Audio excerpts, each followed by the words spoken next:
Okay, thanks for joining today, everybody. This is Jason Warman with PacGenesis. This is session 6 in our series of IBM Aspera training topics. Today, we're going to be covering Aspera on Cloud. As a reminder, we are recording all of these sessions, and they'll be made available on the PacGenesis.com website.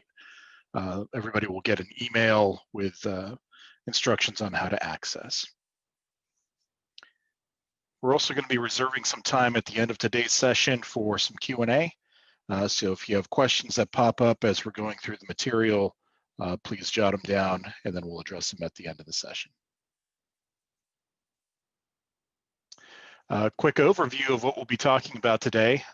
We are discussing Aspera on Cloud, which is the SaaS offering from IBM Aspera. We'll take a look at some of the administrative options first. Look at nodes in the context of Aspera on Cloud, which is basically the way that you attach storage or use built-in storage for your AOC type of workflows. And then we'll dive into the specific applications that are part of the AOC platform.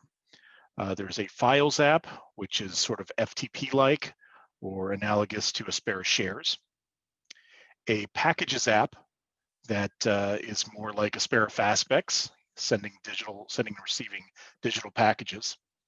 There's an Activity app that shows what has been going on in your AOC environment, and an Automation app that gives you some lightweight workflow automation tool options. So just sort of a brief reminder or overview of the Aspera on Cloud offering.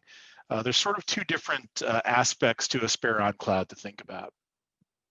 The first, in the middle of the screen, is the Aspera on Cloud user interface. You know, the web application that allows administrators to come in and administer their AOC environment, and then the actual end user interface that allows end users to come in and do uploads, downloads, and server-to-server transfers through the web interface using the same Aspera Connect client as the other Aspera web apps. Now, this middle part, the Aspera on Cloud user interface, the web application, this is always a completely IBM-managed SaaS offering. Right, so it's brandable, and you as an administrator will have full administrative access to your AOC environment, but the actual underlying infrastructure for the web app and the hosting of it, that's always done by IBM Aspera. Now, the other half of AOC, Aspera on Cloud, is the storage, and in particular the transfer servers that hook up to that storage. There's three basic options. So in the bottom middle of the slide, there is built-in storage that's made available via IBM Cloud. In other words, if you provision a new Aspera on Cloud organization, you'll have some amount of IBM Cloud object storage built in, pre-configured, and ready to go. So this is immediately available for you to do uploads and downloads without any additional configuration. The second option is to bring your own storage in one of the major cloud providers. So not only IBM Cloud, but the Google Cloud, AWS, and Microsoft Azure. Each of these, if you have your own object storage in one of these cloud providers, you've got the option of attaching that into AOC. And the distinction here is that you completely own your object storage, right? So if this is an Azure Blob storage that's running in your account, or AWS S3 storage that is in your account, you will continue to completely own that and have full access to it outside of AOC. And you can bring it into AOC without having to run your own Aspera transfer server.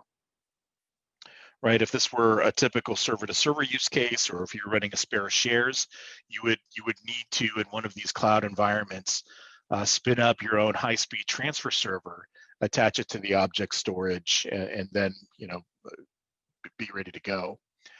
In this case, IBM themselves runs clusters of high-speed transfer servers in the various cloud providers in the various regions, so that you can grant access via something like an IAM role or a set of storage credentials to those SaaS transfer clusters and make them available via Aspera on Cloud. The third option for storage in Aspera on Cloud is to self-manage your own Aspera high-speed transfer server. Now, this can be done on-prem. So if you have, your typical data center with your own storage, local disk, NAS, SAN, whatever, you can continue to run your own high-speed transfer server on a Linux host and then attach it to Aspera on Cloud. Same thing would go for a private cloud, of course. And by the way, you can also do that in one of the other public cloud environments. Now, sometimes customers will do this because they're in a particular, public cloud region where IBM doesn't offer a SaaS offering for the transfer server cluster. Sometimes this is done because of either internal or regulatory needs, where you can't have a third-party SaaS act as that gateway or have access to the storage that's in your VPC. So if I have something that's regulated in one of the Azure regions, I can, instead of using the Aspera managed transfer servers, spin up my own high-speed transfer server in the region, attach it to my blob storage or whatever other storage, and then make that available through the Aspera on Cloud interface. Because of the architecture that we've described in previous sessions, you'll know that the Aspera on Cloud web interface is really just that sort of browsing and authentication mechanism for end users. The actual file transfer data would go in between the end user and, let's say your self-managed high-speed transfer server. So you can leverage just that SaaS component of this while making sure that the SaaS components aren't directly involved with the file transfer itself. Okay, so let's break out of the slideshow and actually start to get hands-on here. I'm going to keep this up on the side just to make sure that we're staying on track here. And begin by logging in to my Aspera on Cloud interface. So you'll notice, first of all, that I've got a few different options for authentication here. Aspera on Cloud comes with a built-in option, which is IBM ID. This is included in an Aspera on Cloud subscription. So this is sort of the equivalent of having a local account. You can also attach your AOC environment to Google OAuth, or to any standard SAML 2.0 IDP. So in this case, I also have this hooked up to our internal Azure 365 ADFS type of environment. For right now, I'll log in with my IBM ID.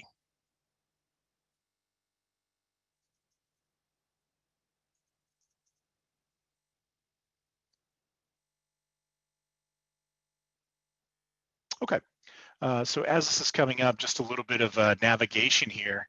There's a number of different applications inside of Aspera on Cloud that we'll be walking through. Here in the upper right-hand corner, you can see an app switcher. I'm going to start out in the admin application. I'm logged in as administrator, so I have access here. I'm going to start an admin just because I think it makes sense to sort of lay the ground, level set everybody on some of the terminology that we'll be going through here. So the other parts of the application will make a bit of sense. You'll see on the left-hand side, I've got a number of different options for my organization. Things like, the profile and branding. You can choose your subdomain, put in a logo, background image. this is also where you can set up authentication options, right? So as I mentioned, IBM ID is sort of the built-in option for authentication. You can also hook this up to Google OAuth and put in, include or exclude domains. And you can also hook this up to SAML, right? In this case, I've got all three enabled on my organization here to offer some flexibility. The next major concept I wanted to touch on is this notion of workspaces inside of Aspera on Cloud. A workspace is sort of kind of a way to add some division or hierarchy or subdivide inside of your Aspera on Cloud organization. So each of these workspaces has its own set of users that are members or managers, has its own storage configured, and has its own set of security policies. For a lot of our customers, breaking things into workspaces may make sense on sort of a departmental level. Marketing or sales or production or what have you may have their own workspace. Sometimes it makes sense to divide this up at sort of a project level, right? So if you have one project that's completely internal, you can have members in that workspace that are just internal and secure it so that nobody's allowed to send files in that workspace outside of the organization. Another project-based workspace that maybe you're working with outside vendors on may have a little bit more, lax security options to enable that collaboration. If I start diving into any of these here, like my Blue Zebra Creative, you can see what some of these options are. Of course, you can do a little bit of branding here. Here under the Members tab, you can see that you can select who is a member of each workspace and what kind of role that they have. You'll notice that there are regular members, and you can also delegate workspace manager authority to particular users in a workspace. So that doesn't give them full admin access like I have here to see everybody, but instead just allows them to manage their specific workspace. The other thing I mentioned in context of workspaces are the security settings. So for my two main user-facing applications, files and packages, if I click on one of these, you'll notice there are some of these custom application settings. By default, you'll just inherit the global settings. But for this Blue Zebra Creative, I can make this very specific, right? So options like who can request packages by sharing submission links. We'll go into this feature in detail later, but who can send packages to external users? Right now, this is set to everybody. If this were a more restrictive workspace, I can say nobody, right? Anything that's in this workspace has to stay in it. You can see this extends down to some of the options like security options or even package expiration policies, when to delete packages that have been sent through this in this particular workspace. And we'll go into all these in more detail as we get into the files and packages applications.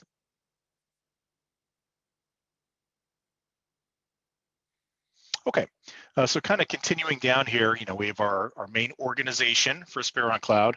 We've got a number of different workspaces to silo folks off.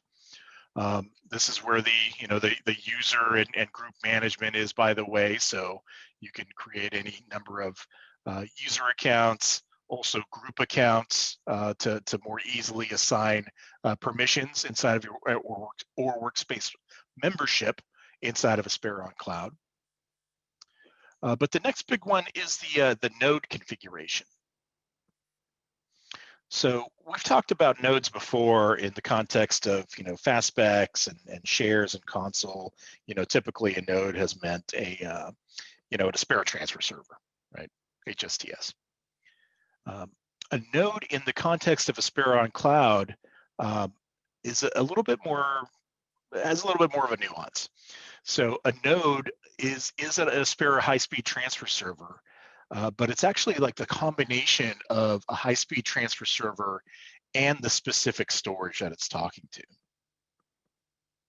You'll notice here I've got in my list of 3 nodes, the name of the node itself, the storage provider behind it, and who it's hosted by. This very first one is the built-in IBM Cloud Object Storage. So this is the one that came by default with my Aspera on Cloud environment. If I move down here, this next one, you'll notice it says local storage and has my URL. So this is a regular high-speed transfer server that I am self-managing as a customer. In other words, this is just a Linux server that I've loaded HSTS on and then configured against my Aspera on Cloud application here.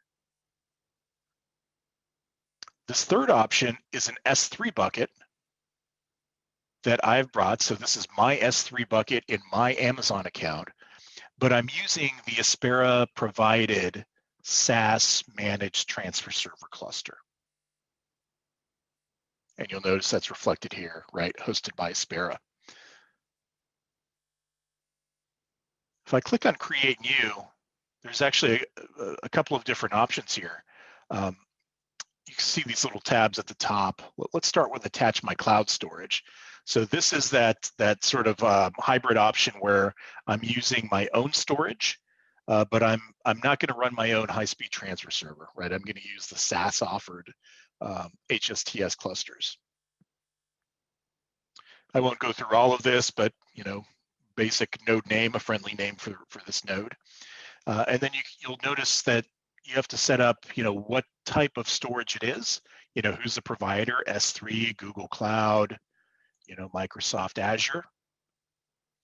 You select the region. These are the supported regions in this case for Azure storage, like North Europe. You can choose the API type. You'll notice that these drop-down menus and text fields are specific or context aware based on what type of storage I'm choosing here, right? And then we've got the option of either, because this is Azure, either an access key, right, where you provide the storage account, access key, or a SAS URL, right, that shared access signature option that Azure provides. Similarly, if you were going to attach your S3 bucket, you'd go through, which region am I working in, storage class. For S3 in particular, Aspera uses the IAM assume role option, right? So you would configure an IAM role inside of your Aspera account, or sorry, your Amazon account, and then paste in this trust relationship, right? This is what's going to allow that cross account access via that role. This trust relationship policy, by the way, this is generated on the fly every time you come to this page. So this will be a new one for every bucket that you'd like to attach here. Right. And then the basics, right? You'd put the ARN of your role in, and then the bucket and path within the bucket. Fairly straightforward. Now, the other option that you can do is to attach your own Aspera server. And I think we'll actually get hands-on on this one because it is a little bit different. It's using some of the same concepts that we've done for Aspera Shares and Aspera Fastspec, right? We're running our own high-speed transfer server, but the mechanism is a little bit different. And in particular, there's an Aspera access key concept here that we really haven't used so far. I'm going to flip over to my Aspera transfer server that I have running. In particular, this high-speed transfer server is a Linux box that's running in Amazon. And I'm going to show you a couple of different ways on how to use this. So I've gone through the prerequisites. There's sort of a list of configuration options that you need to do to prep a server to be able to be used with Aspera on Cloud So I won't go through all of those, but really we're now at the point to where we want to specify what kind of storage that we're attaching, and then go ahead and attach it in this AOC interface. The first thing I'm going to do is attach an S3 bucket.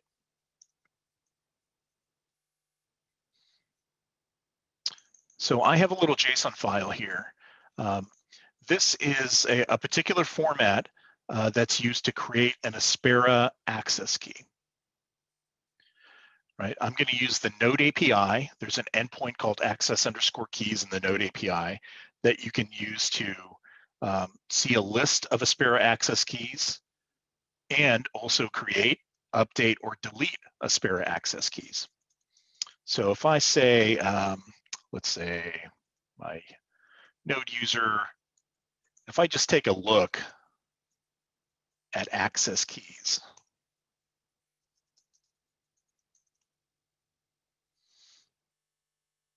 you can see what we have configured already. So this is one of my existing Aspera nodes, this existing access key here inside of my HSTS server. I want to create a new access key, and that's where this JSON file comes in. So if we take a look at this, we can see the type of storage. It's an S3 bucket. Here's my endpoint. This is my bucket name, the path within the bucket. And in this case, I'm using IAM credentials, right? So these are, the IAM programmatic credentials that you can create that has access to this S3 bucket. One of the concepts that's important here is that, I don't want to give Aspera on Cloud my actual S3 credentials. So this Aspera access key mechanism acts as that layer in between, right? So I'm going to create an Aspera access key that has my S3 credentials tied to it, and then only give the Aspera access key to Aspera on Cloud. Hopefully that makes sense. Let me clear this out, and we'll actually go ahead and create this guy. So this actually needs to be a post to localhost access keys, and I'm going to feed it that S3 JSON. Okay, so that created everything. We can see the header for my call, and then you'll notice the output here. This is the Aspera access key ID and secret. So if I go back into Aspera on Cloud, I can see I can call this my training S3 bucket, give it the URL. So this is the URL to my actual Aspera high-speed transfer server. And then feed it the access key and secret that I just created. You'll notice here, I'm giving it the access key and secret. I'm not telling it that under the covers, this is S3 storage or what those S3 credentials are, because those are baked into the access key. Okay. You'll see this says the node was created, and then it's asking us for that secret again. Click login.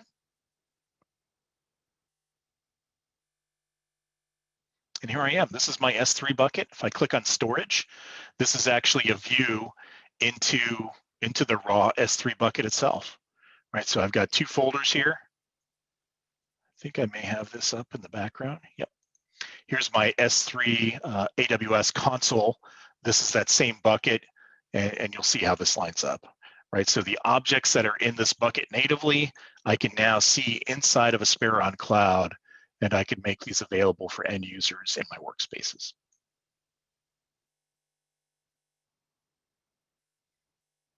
Okay, let's do that again, but change it up a little bit. So I want to use my same Aspera transfer server, but instead of S3 this time, I have an EFS volume mounted. Right, so this is mounted on /MNT/EFS training. I mentioned earlier, in Aspera on Cloud, this concept of a node really isn't just an Aspera transfer server. It's that combination of Aspera transfer server and an access key, right, and that underlying storage. So I have another JSON file. You'll see this one's much more straightforward. This is showing my storage type is just local, and here's the path to it. So let's run that curl command again, and this time we're going to feed it my new JSON. All right, so we've got this going here. You'll notice it created a new access key, of course, with a new secret or ID and secret. And so I can plug these guys into Aspera on Cloud. We'll call this one Training EFS.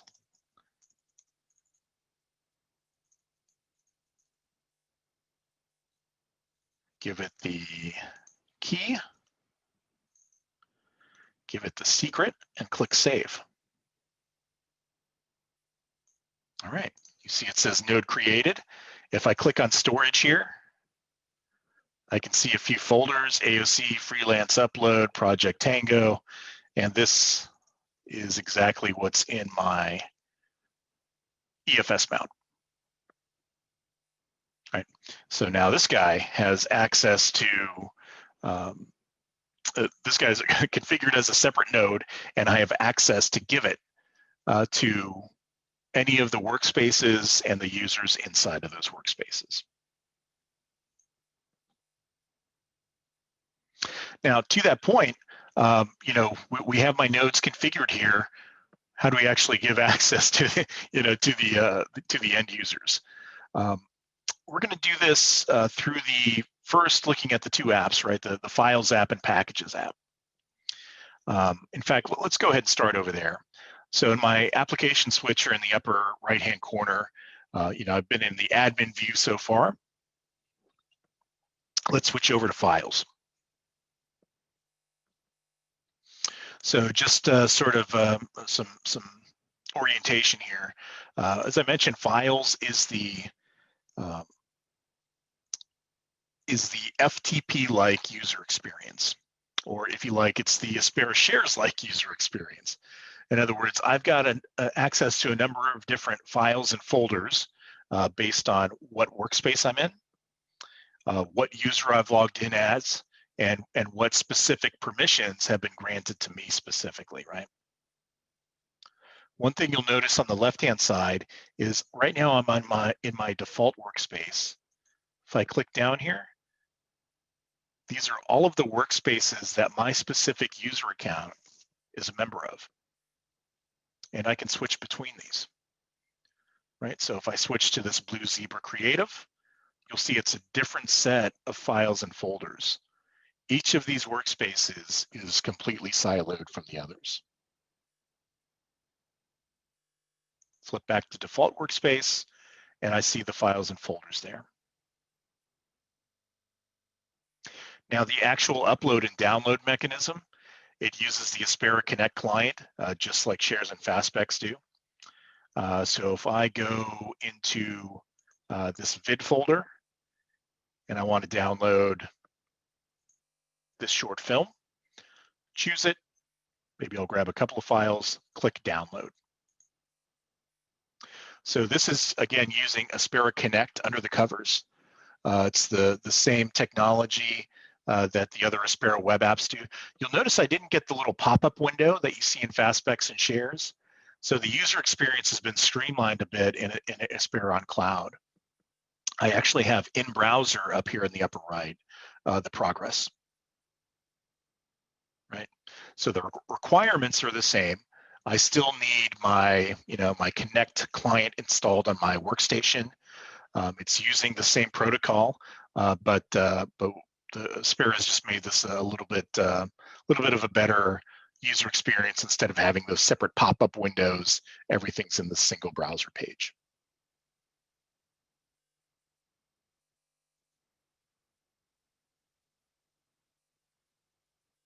Okay, so I mentioned before, we're taking a look at the nodes that we configured inside of AOC. That is one way to, to expose the storage on your AOC nodes to users in the files application, right? So if I come over here, look at admin again, and dive into my nodes. Let's take the training S3 bucket that I configured. We see those couple of folders again that are on S3. If I click on shared folders, I can create a new one. In fact, let's take this S3 ingest folder. Click next. Now we decide this S3 ingest folder, where do we want to make it available? Here in Blue Zebra Creative, maybe. And then what specific permissions inside of that one workspace do users have? Does everybody in the entire workspace have full access to it? Or do you want to make this more limited, right? Do you want to say, Jason specifically has some sort of access? I'll just keep it with all workspace members right now and click Save. Right. You'll notice the little tooltips or pop-ups on the right-hand side, they just disappeared. But now we've taken this new training S3 bucket, this S3 ingest folder, and then shared it out to Blue Zebra Creative. Right. If I flip back over to my files application and choose Blue Zebra Creative, now we see I've got this S3 ingest folder ready to go.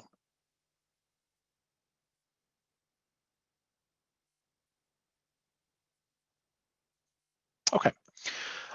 One other interesting feature inside of the Aspera on Cloud files application here is server-to-server transfers. So, I did a download through my Aspera on Cloud, my Aspera Connect client through the browser.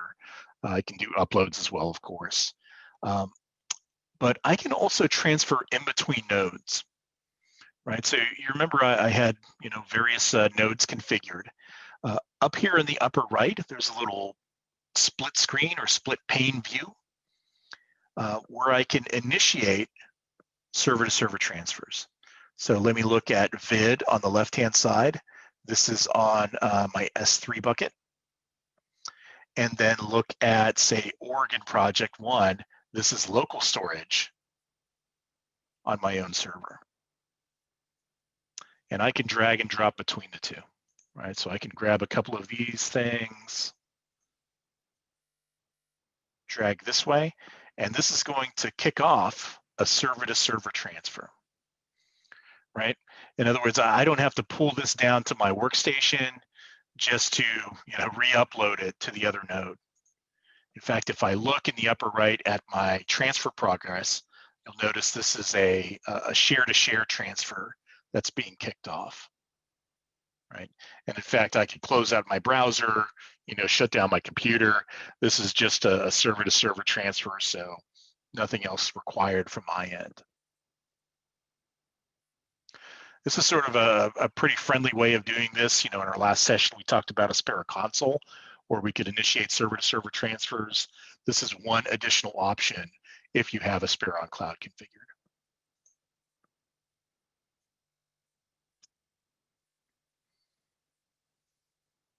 Okay, the other thing I wanted to touch on here is the notion of public links. So if I look at my test folder 1, I've got a couple of files in it. Now I have access to this folder, of course, and I could share it with other users, right? I can type in somebody's email address and give them, particular permissions to it. But there is also this option of links. I click on Manage All Links, and I can create private links or public links that point directly to this folder. The public links in particular are pretty powerful for external collaboration because it's a good way to make sort of an ad hoc collaboration point inside of the Files app. If I click on New Link, I can create any number of these links. You'll see it's got a little, kind of a shortcut format. Each of these I can put an expiration policy on. Let's say this one is good for 7 days. and it's full boat, right? Anybody with this link can just click on it. They're taken directly to this folder, and they can upload or download, right? So if I save that, that one's ready to go. You'll see it here in my list of links. I could create another link that's good for 30 days, and maybe it's download only, right? So again, a powerful tool for you to collaborate externally um, with folks, even if they don't necessarily have an Aspera on Cloud access or full account in your environment. And by the way, this link option, like most of the other sharing options inside of Aspera on Cloud, can be either enabled or disabled globally or at the workspace level. So this comes back to that, that question of when do I use separate workspaces versus just, managing permissions in a workspace. Having a workspace that either allows or disallows these versus the others can be a useful tool. All right, not sure my server to server failed here. Oh, read access denied. So I've got some kind of error on my underlying storage. That's all right. Okay, so we also wanted to take a look at the packages application inside of Aspera on Cloud. Let's go ahead and flip over to that. Now, as we said, files is more like Aspera shares, right? Files and folders that somebody has access to. Packages is more like Aspera fastpacks. In other words, this is more of that sort of person-to-person or email look and feel, right? So I can send a package to another user, right? Type in, let's say, my colleague Scott, his email address, put in a subject, training files, and then upload. And this is the other part that gets sort of interesting in the context of Aspera on Cloud. So I can upload files just from my, from my local directory here, right? From my workstation. I can also choose content that's already in the files application, right? So if I have my storage, my NAS or my S3 bucket attached, instead of pulling them down to my workstation just to re-upload, I can look at test folder 1, choose a couple of files here, and the server is smart enough to know, okay, I need to upload this first file from the workstation, and then these next two, I'm just going to copy on the back end. Click send, and it's gonna take all of those 3 files from the different sources, make the package, and then once it's ready to go, the recipient, in this case Scott, is going to get that email notification saying, hey, Jason sent you this, click here to download it. By the way, you'll notice I moved over to my sent items here. You can see some of the detail. I just completed.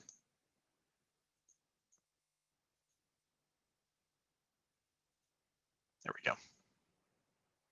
Now there is one interesting feature inside Aspera packages here that might be interesting, and that is the notion of a shared inbox. So the typical use case, like the one we just did, is I send files. I as a user send files to another user, or maybe a few users.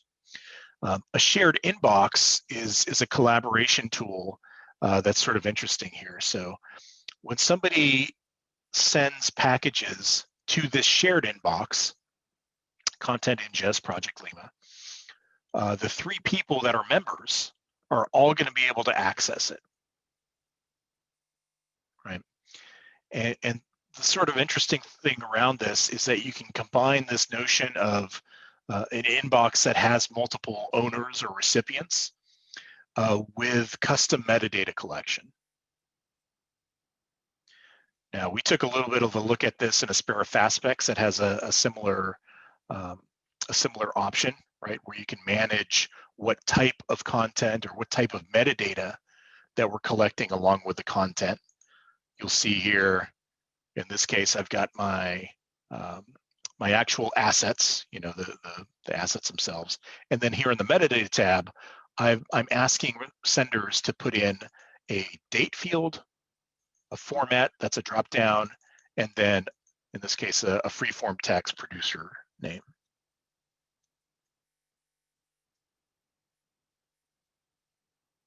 You'll notice on the right-hand side here, I also have this option of public links inside of my shared inbox.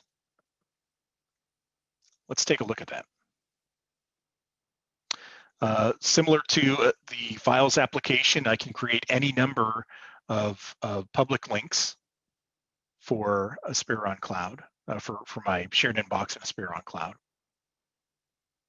If I copy this, let me see if I can bring this up in a separate browser here.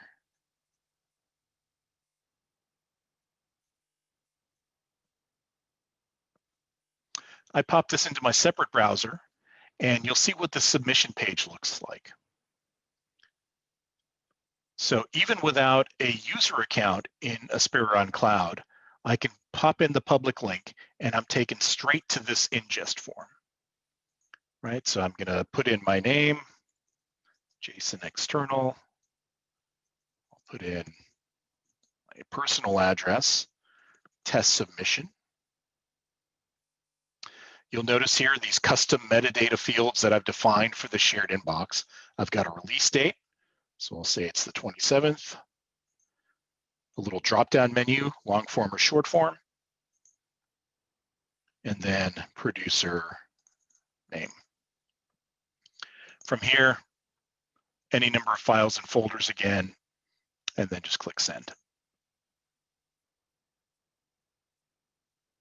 So very interesting for those external ingest type of use cases, particularly when you're talking about you know, ad hoc type of submissions. You know, we see this a lot for, you know, let's say freelancers or user-generated content, where, you know, if you're working with somebody for 6 months, it probably makes sense to create an account for them in Aspera on Cloud.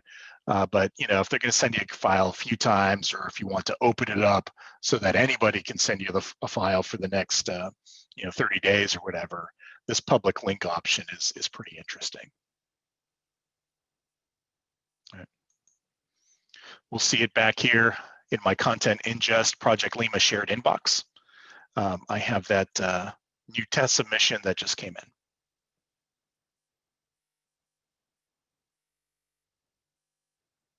Okay, next thing we wanted to cover is the expiration policy, specifically around the packages application. So, you know, for the files application, this is really, you know, sort of that exposing the raw storage, you know, how it exists on disk.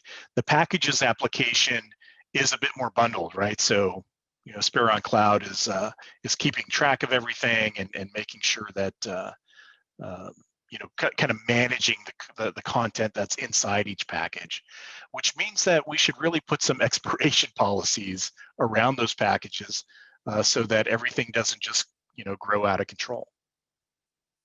So you can set these globally, let's say here in the main packages interface, right? Package expiration.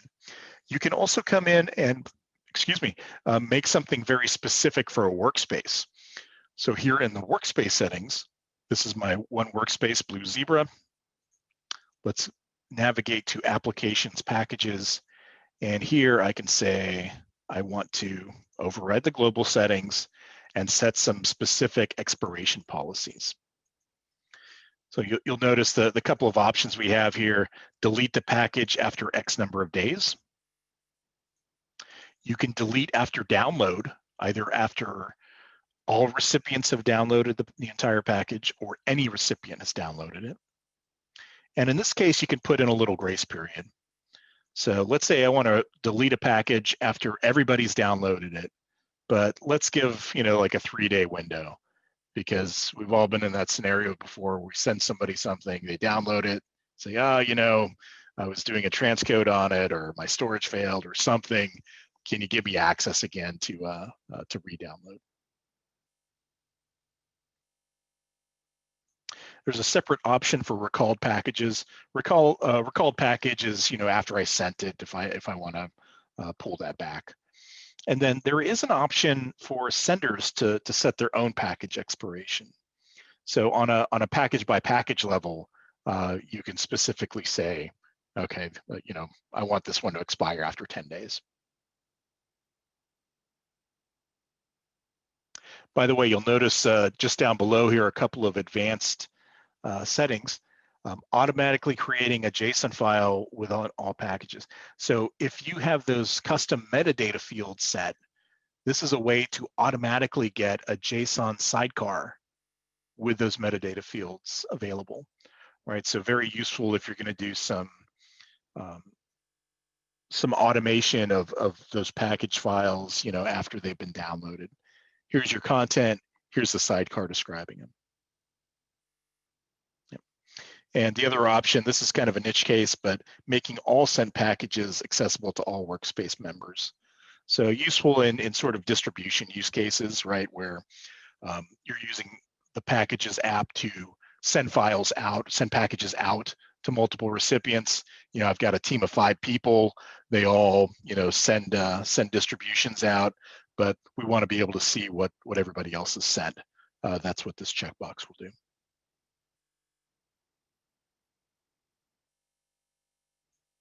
Okay, let's keep moving on here. We do want to show an activity app.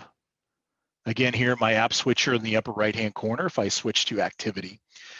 This activity app shows you what's been happening with your Aspera on cloud environment. This is something you have to explicitly give users access to. So I've given my own, user account the option here to see activity. In this case, this first option, transfer activity.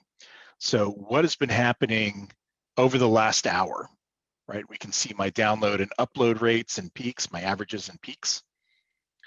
If I scroll down below, we can see the specific options that I've been doing, right? So all these transfers that I've done during our session today. You can also narrow this down, right? So transfer activity, if I want to narrow this down for a specific node, right? I can start typing in a node name or an access key, a workspace. So if I want to say, only give me the info for Blue Zebra, or even down to the user level, right? So if I just want to see activity by a particular user. So sort of an interactive look to what's been happening here. And of course, you can change the reporting period as well.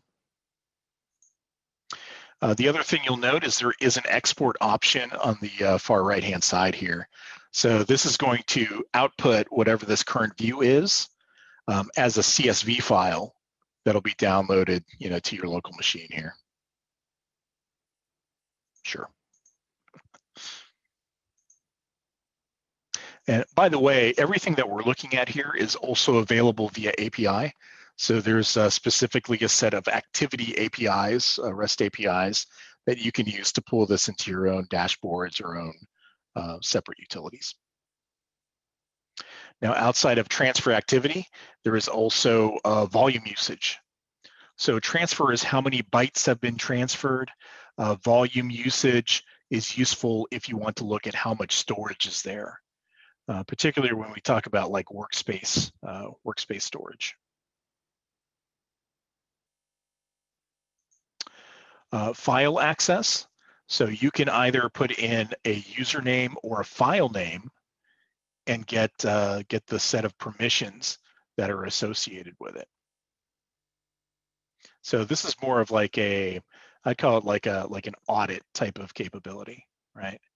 So I put in my, in this case, my username, and I can see everything that I've been granted as far as like permissions go. You'll see this is very detailed. This gets down to like the specific files and what permissions I have when that permission was granted. This is also exportable, and of course you can narrow this down. Finally, application events on the left-hand side. So this is an audit of everything that's been happening on the system, right? So not only events like, downloading a package, sending a package, but also, creating public links or even just logging in, logging out, right? So all of this activity is available in the system. If I do this first drop down, you can see the different types of activity events that you can narrow this down to, creating workspace or changing memberships or users. So full audit capabilities from an application perspective. And again, these can all be exported as well. So important, especially when we're talking about like a SaaS offering where you want to be able to go back in time and make sure from a security perspective that you have everything covered.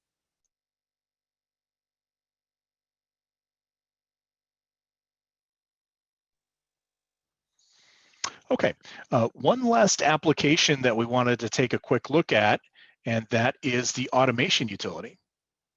So again, this is something you have to explicitly grant users access to. I'll flip over to automation.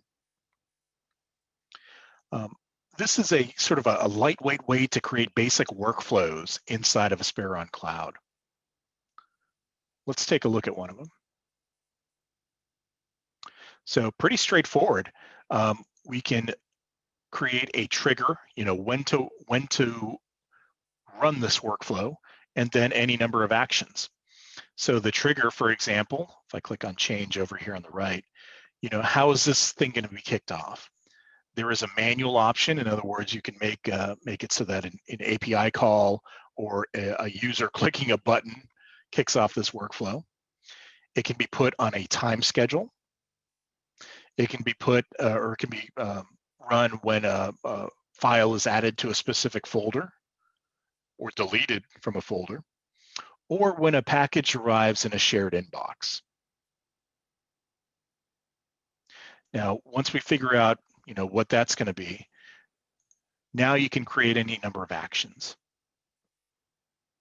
Take a quick look at these. We can transfer that content to another folder on a node or a workspace. We can automatically send a package, call an API, so make a REST call out to another system, do an email notification, or do some kind of housekeeping things like create variables or to be used in subsequent steps, or to create a folder.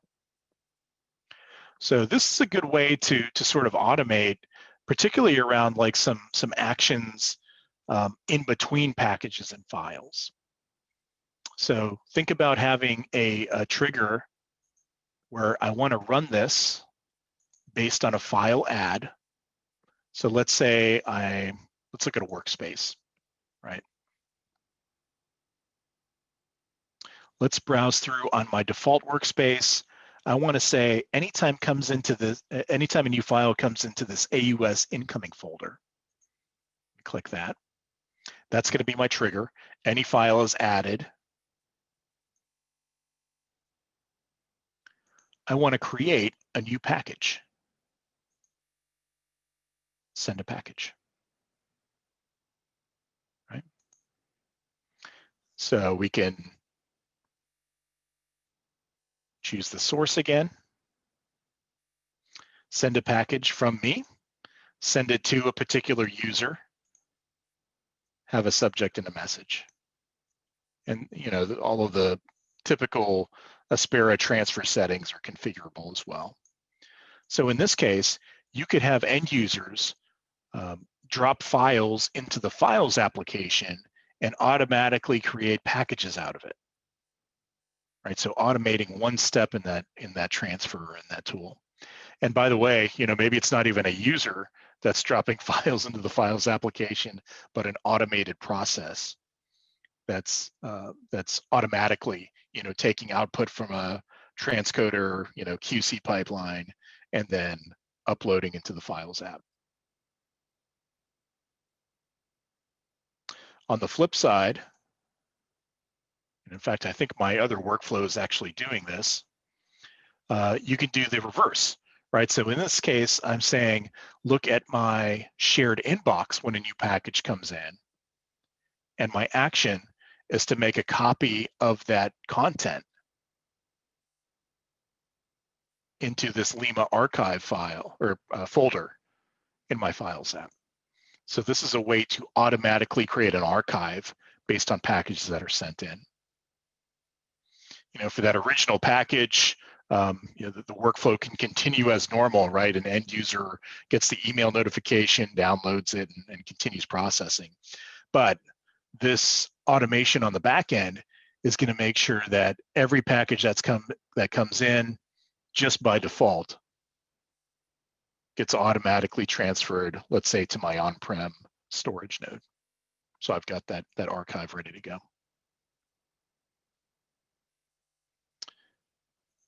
So we've got that workflow view. You can create workflows and have them execute. And then you'll notice there is also a job queue. So this is going to show what jobs have run recently. And in fact, you can see this first one, package ingest archive to data center. This ran just a bit ago. So if I click on it, we'll see the details here. And by the way, this is a pretty nice interface to quickly see the details of individual jobs, right? So I'm looking at my job queue at this particular work order for this workflow. If I click on each step, we can see the trigger, right? Test submission, when it came in, all of the metadata fields that I typed in. And then click on step 2, and we can see the where this went, the configuration, as well as the particular outputs. When did the second step complete?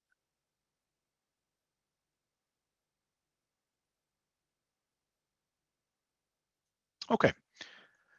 Well, we've gone over quite a bit. Hopefully that was good for an overview of Aspera on Cloud and some of these details that would be interesting for folks that are getting started with AOC. Why don't we go ahead and open it up to any questions from folks on the call?